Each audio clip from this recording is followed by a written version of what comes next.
हमारे विधानसभा क्षेत्र के प्रत्याशी श्री उमंग जी बजाज, निखिल जी मदान विधायक सोनीपत हरियाणा, मंच पर उपस्थित हमारे अन्य सभी दिल्ली के नेतागण और मेरे सम्मानित बहनों एवं भाइयों, मैं अपने सुरक्षा कर्मियों से कहूंगा कि जो वहां पर चेकिंग हो रही है उनको सबको आने दें। चेकिंग की कोई जरूरत नहीं है। यह सारे के सारे लोग हमारे सेनानी हैं।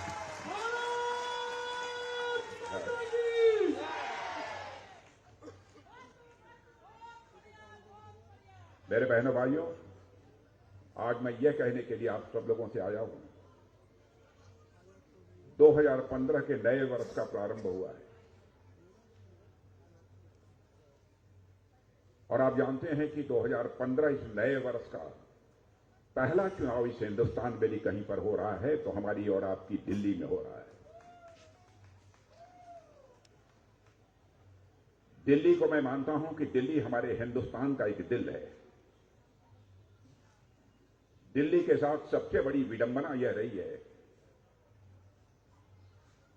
कि लगातार पिछले 25 वर्षों से यहां पर या तो कांग्रेस की सरकार रही है अथवा आम आदमी पार्टी की सरकार रही है। भारतीय जनता पार्टी को दिल्ली की सेवा करने का जो अवसर मिलना चाहिए था वो नहीं मिल पाया।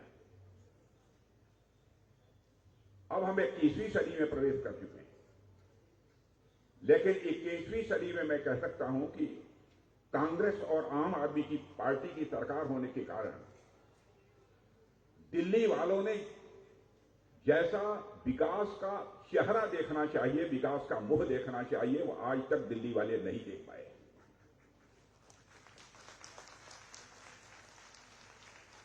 बहनों भाइयों, मैं कहना चाहूंगा प्रेस के दोस्तों से कि हमारी कोई भी बात गलत हो, अखबारों में लिख दिया जाए कि राजनाथ सिंह आए और जनता को गुमराह करके चले गए। हमारी गलती होगी तो मैं स्वीकार कर लूंगा और यह बात मैं इसलिए कह रहा हूं कि हमने अपनी जिंदगी में ये राजनीति की है तो जनता की आंखों में धूल झोंक कर राजनीति नहीं की है, बल्कि जनता की आंखों में आंख डालकर हमने राजनीति की है।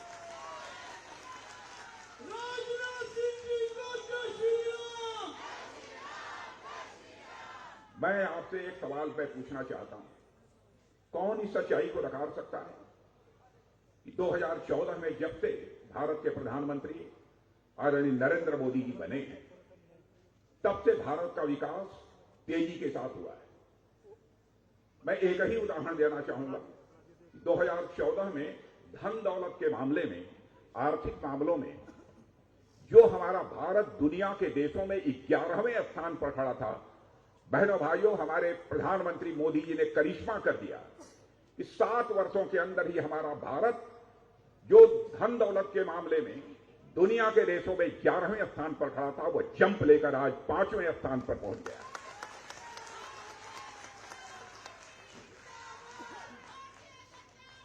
मैं नहीं बल्कि हिंदुस्तान के ही नहीं बल्कि सारी दुनिया की बड़ी बड़ी फाइनेंशियल फर्म्स, वित्तीय संस्थाएं और बड़े बड़े आर्थिक मामलों के विशेषज्ञ यह दावा कर रहे हैं और विश्वास के साथ दावा कर रहे हैं कि भारत विकास के मामले में जितनी तेजी के साथ आगे बढ़ रहा है, अब इस सच्चाई को नकारा नहीं जा सकता है कि 2027 आते आते, यानी आज के 2-2.5 वर्ष के बाद ही हमारा भारत धन दौलत के मामले में, इकोनॉमी की साइज के मामले में, अर्थव्यवस्था के आकार के मामले में दुनिया में तीसरे स्थान पर आकर खड़ा हो जाएगा। दुनिया में सुपर पावर कंट्री, महाशक्ति यदि किसी देश को कहा जाता है, सबसे बड़ी ताकत, तो अमेरिका को कहा जाता है। अमेरिका और चीन, उसके बाद सारी दुनिया में कोई तीसरा देश जाना जाता है बहनों भाइयों, तो हमारा और आपका देश यह भारत है। क्या कारण है कि पूरे भारत का विकास इतनी तेजी के साथ हो रहा है मोदी जी के नेतृत्व में? तो हमारे दिल्ली का विकास क्यों नहीं हो पाया? मैं केवल एक ही यह प्रश्न आपके सामने मैं छोड़ता हूं, इस पर विचार करिए बहनों भाई। यहां की राज्य सरकार, चाहे वो कांग्रेस के नेतृत्व में रही हो, चाहे आम आदमी पार्टी के नेतृत्व में रही हो, जिस तरीके से सहयोग करना चाहिए था, जिस तरीके से सहयोग लेना चाहिए था, केंद्र सरकार का सहयोग नहीं लिया। हम खजाना खोल कर बैठे थे। हम किसी राज्य के साथ भेदभाव नहीं करना चाहते, वह हमारी सरकार हो या ना हो। लेकिन यदि राज्य सरकार दूसरे पार्टी की है और दूसरे पार्टी का मुख्यमंत्री है, उसे यह चिंता सताए, यदि हमने मोदी जी को यहां पर काम करने का अवसर दे दिया तो हमारी सरकार खतरे में पड़ जाएगी। बहनों भाइयों, इस तरीके से देश नहीं चल सकता। मैं आप लोगों से केवल इंसाफ मांगने आया हूं। लोगों तक जाइए और ये बतलाइए क्या कारण है। यहां पर सचमुच दिल्ली की हालत कुछ स्थानों की ऐसी हो गई है, मैं देखता हूं कि सड़कों में गड्ढे नहीं हैं बल्कि गड्ढों में सड़कें हैं। हालत यहां की ऐसी हो गई।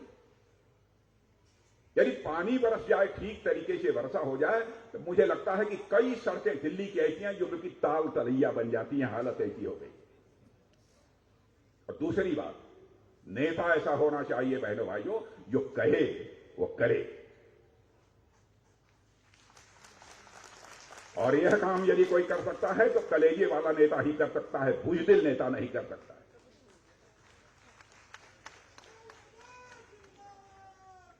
विश्वसनीयता, भरोसा यह मनुष्य की सबसे बड़ी ताकत होती है।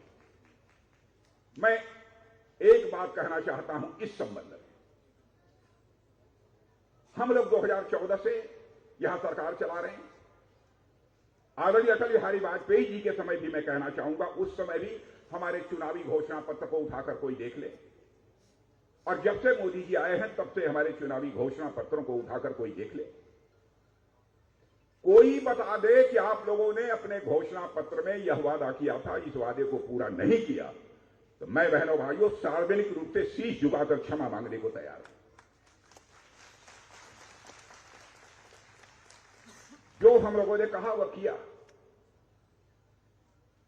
एक चीज भी ऐसी नहीं है जो न किया हो। और मैं याद दिलाना चाहता हूं, 2014 में पार्टी का राष्ट्रीय अध्यक्ष मैं रहा हूं। मोदी जी हमारे प्रधानमंत्री के उम्मीदवार थे। बराबर मोदी जी कहते थे, अध्यक्ष जी इस सावधानी बरतिएगा कि हमारा जो चुनावी घोषणा पत्र तैयार हो रहा है, उस चुनावी घोषणा पत्र में कहीं कोई ऐसी बात न आ जाए जिसे हम कर न पाए। 2019 में भी घोषणा पत्र बना, 2024 में भी घोषणा पत्र बना। प्रधानमंत्री जी ने कहा, राजनाथ जी आप जरूर देख लीजिएगा सावधानी से, कहीं कोई चीज ऐसी न हो कि हम लिख दें और हम उसे कर न पाए। माने अपनी विश्वसनीयता और साख, सरकार बने या तो न बने, लेकिन हमारी विश्वसनीयता और हमारी साख और हमारी नीयत पर सवालिया निशान नहीं लगना चाहिए। यह भारतीय जनता पार्टी के और नेताओं की सोच है।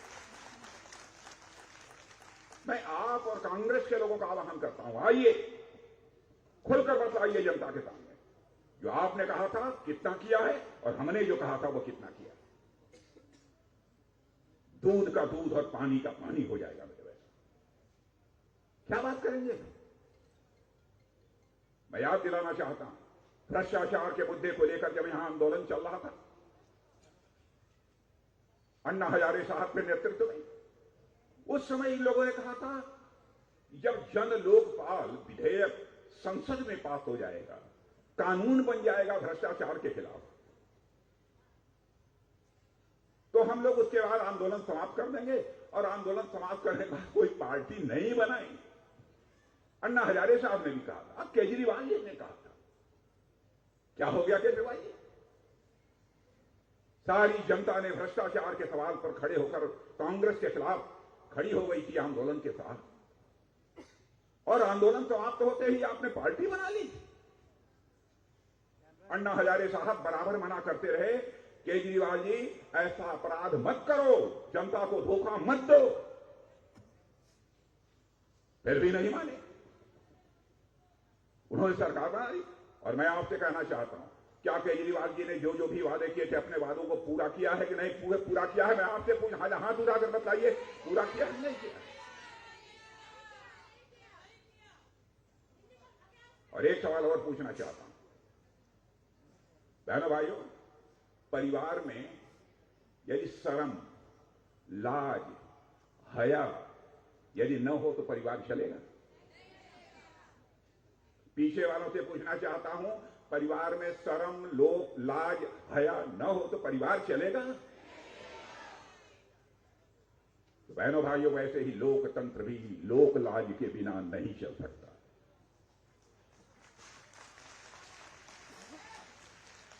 लोकतंत्र भी लोक लाज के बिना नहीं चल सकता। कहा था उस समय, भाषण आप लोगों ने सुना होगा। एक दिन मैंने देखा कि चैनल पर चल रहा था उस समय का भाषण केजरीवाल जी का। उन्होंने कहा कि मुख्यमंत्री को मुख्यमंत्री आवास में रहने की क्या जरूरत है? अपने घर से वो कामकाज नहीं कर सकता? मैं भी काम करूंगा। और आपने देखा कि शालीमार एकदम शानदार, एक आलीशान महल बनवा दिया। अब कितना पैसा लगवाए भगवान जाने, लेकिन लगाया भारी भरकम पैसा। जितना स्वीकृत था उससे कई गुना अधिक लगाया। और बहनों भाइयों, उस दिन मुझे बेहद पीड़ा हुई थी। अपनी ही पार्टी की एक सक्रिय महिला सदस्य जो इस समय राज्यसभा में है, स्वाति मालीवाल, उनके ऊपर उस मुख्यमंत्री आवास में हमला हुआ है। फिर भी दिल्ली प्रदेश की महिलाएं इस आम आदमी पार्टी और इसके नेता को माफ करेंगी?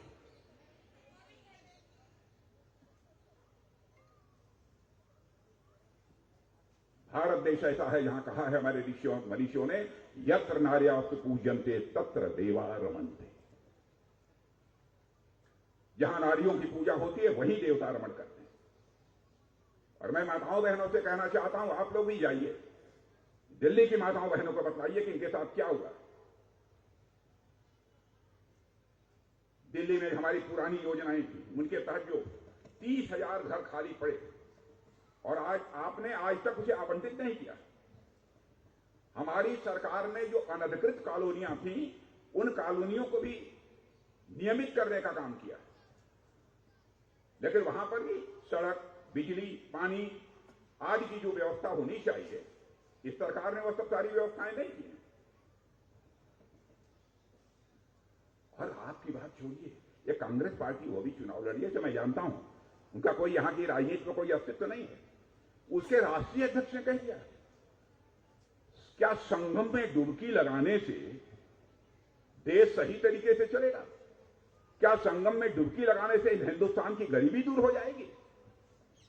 बहनों भाइयों, हमारे धर्म के बारे में तो ऐसा बोलने की वह हिम्मत कर सकते हैं, लेकिन दूसरे धर्म के बारे में बोलने की उनके अंदर यह कलेजा नहीं है, हिम्मत नहीं है। बोल के दिखाएं दूसरे धर्म के बारे में, तब मैं जानूंगा कि है उनके पास कलेजा। और सच्चाई तो यह है कि कांग्रेस और आप दोनों यहां पर नूरा कुश्ती लड़ रहे हैं।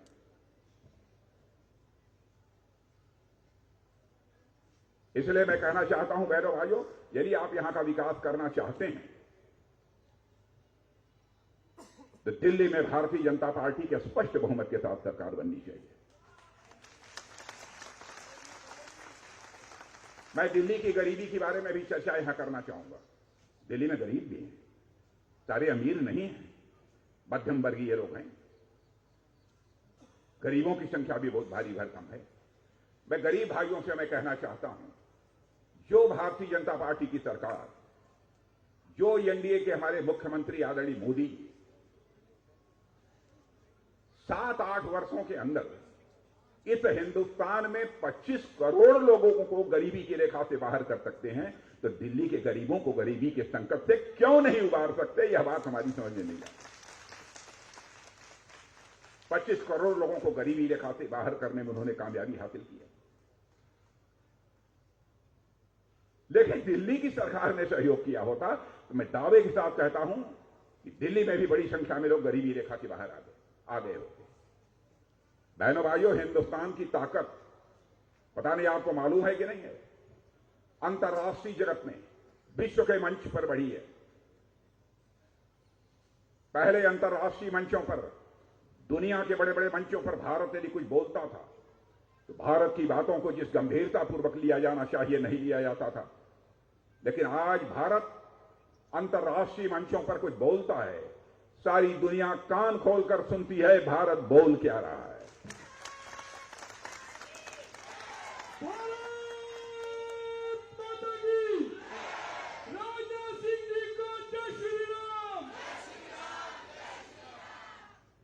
की ताकत देखिए, भारत की कैसी ताकत है। रूस और यूक्रेन के बीच लड़ाई 2-2.5 साल से चल रही है। दो देशों के बीच लड़ाई चल रही है। रूस की तरफ से बम, तोप, गोले, मिसाइलें चल रही हैं और यूक्रेन की तरफ से भी चल रही हैं। दुनिया के कई देश उसकी यूक्रेन की मदद कर रहे हैं। हुआ यह कि रूस और यूक्रेन जब दोनों देशों की लड़ाई शुरू हुई तो हमारे देश के लगभग 28-30 हजार बच्चे वहां पढ़ते हैं। उनके माता पिता जो भारत के थे वो सीधे मोदी जी से उनका प्रतिनिधिमंडल मिला और यह कहा कि मोदी जी, चाहे जैसे भी हो, हमारे बच्चों को आप यूक्रेन से बाहर निकालिए। अब आप यह कल्पना करिए, जो काम दुनिया का कोई देश नहीं कर पाए वो हमारे प्रधानमंत्री ने किया।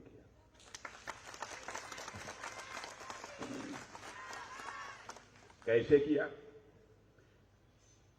देखिए, अपने देशवासियों के प्रति हमारे प्रधानमंत्री के दिल में कितनी संवेदनशीलता है।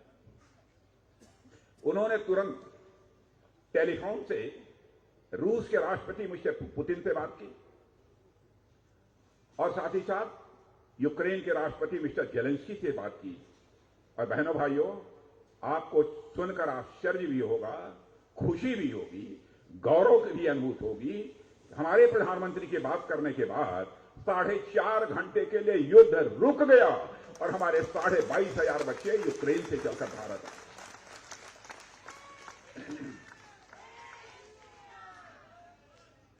यह है हमारा भारत। और हमारे दिल्ली को, उसी भारत की राजधानी दिल्ली को आम आदमी पार्टी ने क्या बना रखा है? कौन उबारेगा इस संकट?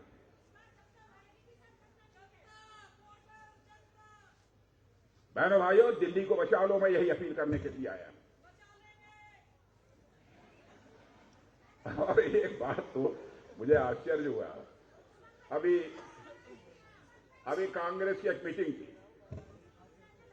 कांग्रेस की मीटिंग में हमारे संसद में नेता प्रतिपक्ष है, कांग्रेस के नौजवान नेता हैं राहुल जी। राहुल जी ने कहा कि मैं मर जाऊं लेकिन बीजेपी से समझौता नहीं करें। भाई, कभी किसी ने कहा कि आप बीजेपी समझौता करो? और दूसरी चीज, हम तो बराबर यह कामना करेंगे कि राहुल जी आप दीर्घजीवी रहिए, ऐसे ही चलते रहिए।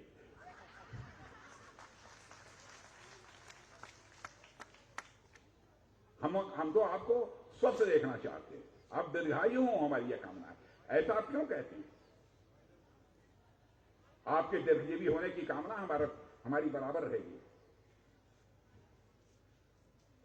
और हम लोग ऐसा कोई काम नहीं करेंगे जिससे आपको संकट पहुंचे। अब आपने एक बार बतला दिया कि मैं बीजेपी समझौता नहीं करूंगा, भले ही हमारी जान चली जाए। बहनों भाइयों, हम तो आश्चर्य हुआ मुझे, कौन कांग्रेस से समझौता करेगा? जिस कांग्रेस ने इस हिंदुस्तान को रसातल तक पहुंचा दिया, उस कांग्रेस से भारतीय जनता पार्टी समझौता करेगी? इसलिए मैं दिल्ली वासियों से निवेदन करने के लिए आया हूं, बहनों भाइयों, दिल्ली को बचा लो। और देखिए, हमारे प्रधानमंत्री की कूटनीतिक दक्षता, डिप्लोमेटिक कॉम्पिटेंस, आपको जानकारी है, अमेरिका, दुनिया के सबसे ताकतवर देश का सुप्रीम कोर्ट, जो 2008 का आतंकवादी हमला मुंबई में हुआ था, बड़ी संख्या में लोग हमारे मारे गए थे वहां पर, हमारी प्रधानमंत्री की कूटनीतिक दक्षता का यह परिणाम है कि वहां की सुप्रीम कोर्ट ने यह फैसला कर दिया कि एक आरोपी जो तहव्वुर राणा था, उसको उसने कहा कि जो है इसे भारत को सौंपने की अमेरिका के सुप्रीम कोर्ट ने इजाजत दे दी है। मेरे बहनों भाइयों, यह जानकर आपको खुशी है। किस देश का प्रधानमंत्री है जो इतना करिश्माई व्यक्तित्व रखता है? और मैं यही कहना चाहूंगा, केजरीवाल जी, आप लोकतंत्र के लिए संकट पैदा करो। लाज हया को छोड़िए मत। आप जो है जेल में गए, उसके बाद भी त्याग पत्र नहीं दिया। देखिए, आप कांग्रेस और भारतीय जनता पार्टी में अंतर क्या है? आप में से जो पुराने लोग होंगे उनको शायद मालूम होगा आडवाणी जी के ऊपर, हमारे लाल कृष्ण जी आडवाणी का नाम जानते हैं ना सब लोग कि नहीं जानते? बहनों भाइयों, आडवाणी जी पर एक आदमी ने बेबुनियाद निराधार आरोप लगाए। जानते हैं भारतीय जनता पार्टी के नेता का चरित्र? आदरणीय आडवाणी जी ने कहा था कि मैं संसद की सदस्यता से त्यागपत्र देता हूं और जब तक मैं आरोप मुक्त नहीं हो जाऊंगा संसद में मैं अपना कदम नहीं रखूंगा। यही चरित्र है। और यहां आप आपदा के नेता हैं जो जेल चले जाते हैं, लेकिन मुख्यमंत्री पद नहीं छोड़ूंगा। यह है चरित्र। बहनों भाइयों, बचा लो दिल्ली को, यही आप सबसे अपील करने के लिए आया हूं। और आपने देखा होगा कल ही बजट पेश हुआ है, हमारी वित्त मंत्री श्रीमती निर्मला सीतारमण जी ने प्रस्तुत किया है और यह बजट हमारे प्रधानमंत्री के मार्गदर्शन में ही तैयार हुआ है। पहले 7 लाख के ऊपर यदि आपकी आमदनी रहती थी तो आपको टैक्स देना पड़ता। अब 12 लाख ही नहीं, 12,75,000 पर जो है 1 पैसा भी टैक्स नहीं देना पड़ेगा। और जो ये गिग वर्कर्स होते हैं, गिग वर्कर्स जो इसको कहते हैं ऑनलाइन प्लेटफॉर्म से सामान पहुंचाते हैं, अन्य भी बहुत सारे लोग ऐसे वर्कर हैं, उनके लिए भी हम लोगों ने व्यवस्था एक विशेष योजना लाई है। और हमारी सरकार दिल्ली के श्रमिक वर्ग और मिडिल क्लास के विकास को एक नई उड़ान देने जा रही है और इससे लगभग 1 करोड़ लोगों को दिल्ली में फायदा होने जा रहा है जो काम करने वाले लोग हैं इससे सब। और 30 बहुत गंभीर जो बीमारी, कैंसर, यह सब सारी जो गंभीर बीमारियां होती हैं उसकी जो दवाएं मिलती थी, आपको जानकर खुशी होगी कि पहली बार भारत में इन्हें पूरी तरह से टैक्स फ्री कर दिया गया है ताकि लोगों को सस्ते दर पर मिल सके।